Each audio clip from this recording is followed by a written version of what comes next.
كان صديقا نبيا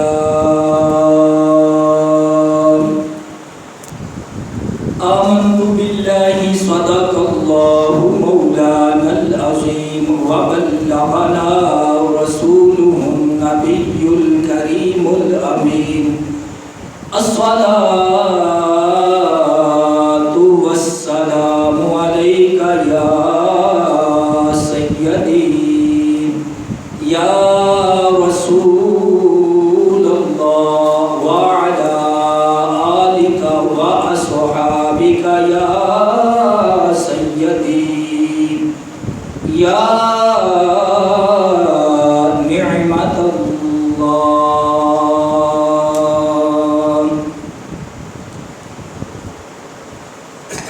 اللہ جل مجدہ کی حمد و ثنا اس کے پیارے حبیب جناب احمد مجتبی حضرت محمد مصطفیٰ صلی اللہ علیہ وآلہ وسلم کی ذات بابرکات کے ہدیہ درود و سلام عرض کرنے کے بعد اللہ خالق کائنات کی بارگاہ میں دعا ہے اللہ تعالیٰ اپنے حبیب کا صدقہ حق مسئلہ عرض کرنے کی توفیق عطا فرمائے.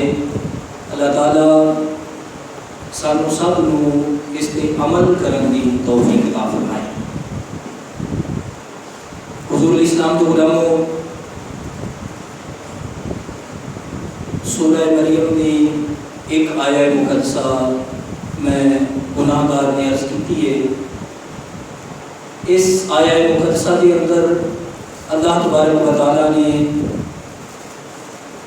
جد الانبیاء اپنے پیارے خلیل حضرت سیدنا ابراہیم علیہ نبینا و علیہ السلام کی شان و عظمت کو بیان فرمایا ہے. میرے کریم آقا صلی اللہ علیہ وسلم کے غلاموں، چونکہ یہ ایام نے انہاں نسبت ہے اللہ تبارک و تعالیٰ کے پیارے خلیل کے نال. پچھلے جمعۃ المبارک میں سیدنا ابراہیم خلیل اللہ نبی جناب علیہ السلام اور سارے پیارے نبی جناب محمد رسول اللہ صلی اللہ علیہ وسلم آپ دے آباد ایمان دے متعلق عرض کیتا سی کہ اللہ دے خلیل دے آبا بھی صاحب ایمان نے اور سارے پیارے نبی جناب محمد رسول اللہ صلی اللہ علیہ وسلم آپ دے والدین کریمین طیبین بھی جنتی نے. اللہ تبارک و تعالیٰ نے آپ کو بھی ایمان کی دولت عطا فرمائی ہے. تو حضور علیہ السلام کے غلاموں، یہ یاد رکھو کہ مسلمان نمازی جدو اللہ تبارک و تعالیٰ کی عبادت کرتے ہیں، نماز ادا کرتے ہیں، مسلمان جدو اپنی افضل ترین عبادت جدو رب دے حضور کرتا ہے کہ اللہ رسول نے مسلمان کو نماز کے اندر حضرت ابراہیم علیہ السلام کی آل اور سارے پیارے نبی جناب محمد رسول اللہ صلی اللہ علیہ وسلم کی آل تے درود شریف پڑھنے کا حکم فرمایا ہے. مسلمان حضور دے حکم کی نماز کے درود پڑھتے ہیں، درود ابراہیمی. اور درود ابراہیمی تو بس اس کو بڑی اور دلیل کوئی نہیں کہ حضرت ابراہیم خلیل اللہ علیہ السلام دے آبا صاحب ایمان نے کہ اسی جدو نماز پڑھنے ہیں کہ حضرت ابراہیم خلیل اللہ علیہ السلام کی آل تے بھی درود بھیجنے ہیں، اور سب تو آخری نبی افضل نبی جناب محمد رسول اللہ صلی اللہ علیہ وسلم کی آل تے بھی اسی درود بھیجنے ہیں. یہ بہت بڑی دلیل ہے کہ حضرت ابراہیم علیہ السلام کے آبا بھی صاحب ایمان نے.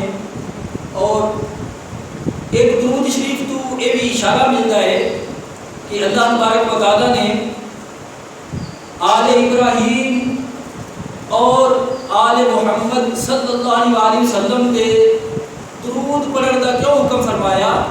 اس کی وجہ یہ ہوئی ہے کہ قربانیاں دی ابتدا اللہ تبارک و تعالیٰ دے پیارے خلیل حضرت ابراہیم علیہ السلام نے فرمائی، اور اس قربانی نو پایا تکمیل تے پہنچان والے میرے آقا صلی اللہ علیہ وسلم کے نواسے حضرت سیدنا امام علی مقام امام حسین نے. لہٰذا اس اعتبار کے نال آل ابراہیم تے بھی درود پڑھا جاتا ہے اور آل محمد تے بھی قیامت تک, صبح قیامت تک, جدوں تک قیامت نہیں آ جاتی, جدوں تک مسلمان اللہ کی عبادت کرتے رہن گے, آل ابراہیم تے بھی درود بھیجتے رہن گے اور آل محمد تے بھی درود و سلام تے نذرانے عرض کرتے رہن گے. حضور علیہ السلام کے غلاموں, اللہ تبارک و تعالیٰ نے قرآن کریم کے اندر بے شمار انبیاء کرام علیہ السلام کی عظمت کو بیان فرمایا ہے, انہوں کا تذکرہ فرمایا ہے. لیکن اس جگہ سورہ مریم کے اندر جیڑی کہ میں ایت مقدسہ کی ہے, اس کے اندر اللہ نے اپنے خلیل کا تذکرہ فرمایا. اللہ پاک فرماتا ہے وَاذْكُرْ فِي الْكِتَابِ إِبْرَاهِيمَ إِنَّهُ كَانَ صِدِّيقًا نَبِيًّا. اللہ پاک فرماتا ہے کہ کتاب دے وچ ابراہیم نو یاد کرو, بے شک میرے ابراہیم بڑے سچے نبی سن, بڑے سچے نبی سن. انہو کان صدیقا نبیا, میرے ابراہیم بڑے سچے نبی سن. تو حضور علیہ السلام کے غلاموں, قرآن کریم دی آیت مقدسہ تو پتہ چلتا ہے کہ اللہ دے خلیل کا ذکر کرنا اے اللہ تبارک و تعالیٰ دی سنت ہے. اللہ دے خلیل کا ذکر کرنا اللہ دی سنت ہے. کئی انبیاء کرام علیہ السلام دی شان و عظمت کو اللہ نے بیان فرمایا. انبیاء کرام علیہ السلام دی شان و عظمت کو بیان کرنا اللہ تبارک و تعالیٰ کی سنت ہے. خصوصاً سیدنا ابراہیم خلیل اللہ, چونکہ آپ کے متعلق میں تلاوت کی ہے. تو حضور علیہ السلام کے غلاموں یاد رکھو, اللہ نے جدوں بھی کسے ظالم دا, کسے بے ایمان دا اللہ تبارک و تعالیٰ نے خاتمہ کیتا ہے, اللہ تبارک و تعالیٰ نے اپنا جلیل القدر نبی بھیج کے اللہ تبارک و تعالیٰ نے اس ظالم بے ایمان کا خاتمہ فرمایا ہے. اور یاد رکھو کہ نمرود ایک بہت بڑی بیماری ہے, ایمان کے خلاف, اسلام کے خلاف, اللہ تبارک و تعالیٰ دے خلیل علیہ السلام دے دین دے خلاف, دین ابراہیمی دے خلاف.